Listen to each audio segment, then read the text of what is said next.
Hello again, this is Mike with Toy Train Tips and Tricks. So you find yourself, you're at a show or browsing your favorite internet purchase site, eBay or Trains or whatever, and you come across a freight car in a blue box.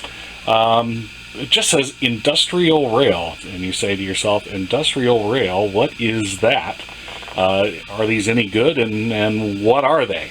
So we're going to take a quick look at industrial rail cars, where they came from, how long they were made, and are they any good? So United Model Distributors, as their name implied, they distributed not only model trains, model planes, cars, all types of hobby items.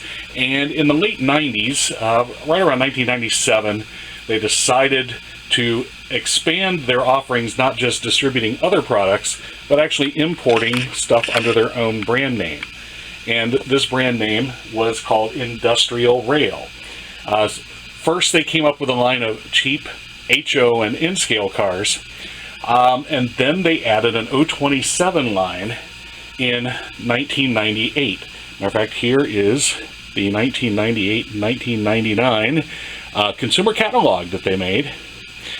And so these cars retailed, most of them in the $20 to $30 range. There were a few exceptions, but they made a wide variety of cars. You see double door box cars, we have mechanical reefers, we have single door box cars, we have tank cars, hopper cars. They made covered hoppers, they made cabooses, and all of these are actually very nice items. If you are an O or 027 operator, you like MPC or post-war type cars, then these industrial rail cars are a good way to increase your fleet for not a whole lot of money with some quality cars. Let's take a look at the box cars, for example. You find these on eBay. These are generally in the $15 to $20 range.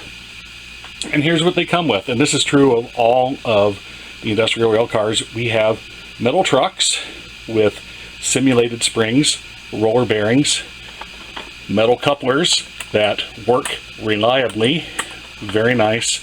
Never had any problems with the industrial rail cars, with the trucks. They roll very freely.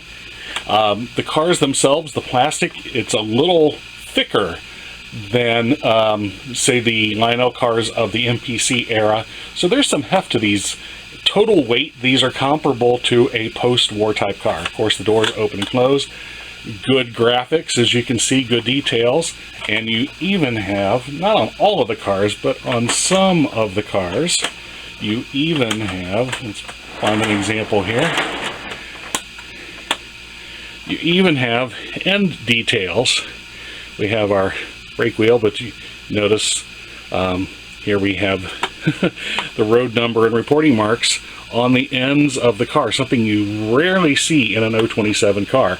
Here on the mechanical reefer, made pretty much the same way, same size, and again, all metal trucks, great couplers, thick plastic, good graphics.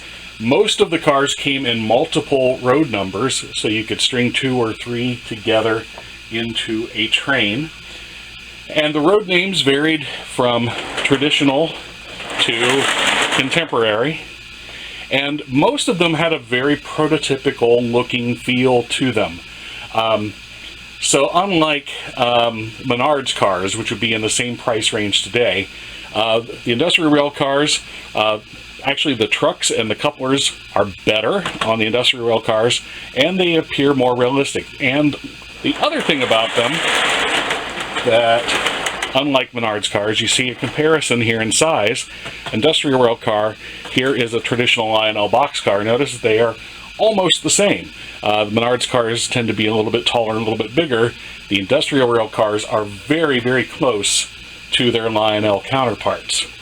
I'm going to slide these out of the way. There's also double door varieties. Very nice. Altogether, there were more than 30 different varieties of box cars that they made. And they made tank cars, hopper cars, which again, very similar to their Lionel post-war counterparts. Again, with the metal trucks, the metal couplers, the nice detailing.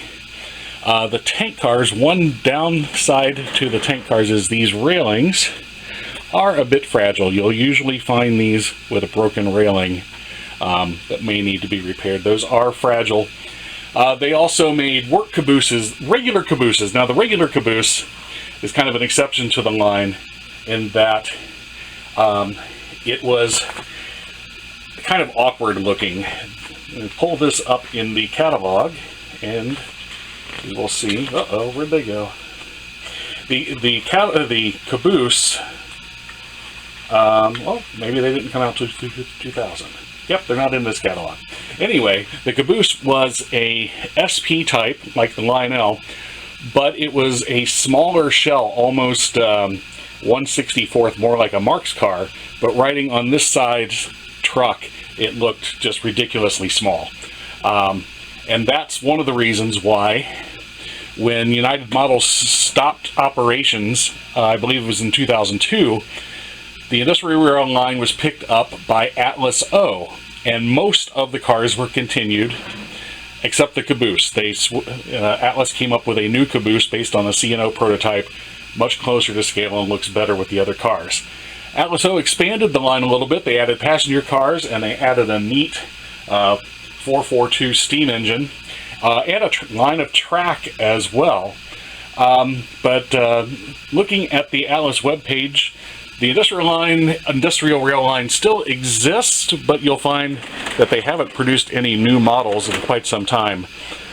Some dealers still have old stock, but nothing new seems to have been produced in the last 4 or 5 years, which is a shame. So anyway, these industrial rail cars, most of them retail between $15 and $20. Some of the more desirable pieces, some of the flat cars with special loads, can be up into the $30 range. But if you're a fan of Menards cars, these are better.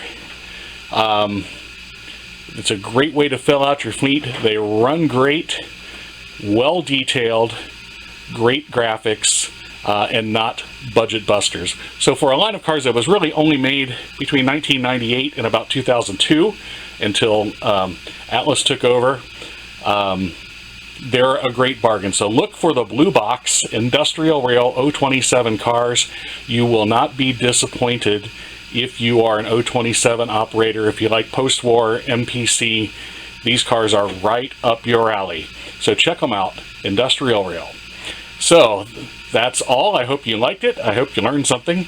And as always, subscribe, share, tell your friends, tell your neighbors, and check us out on our next video. And until then, happy railroading.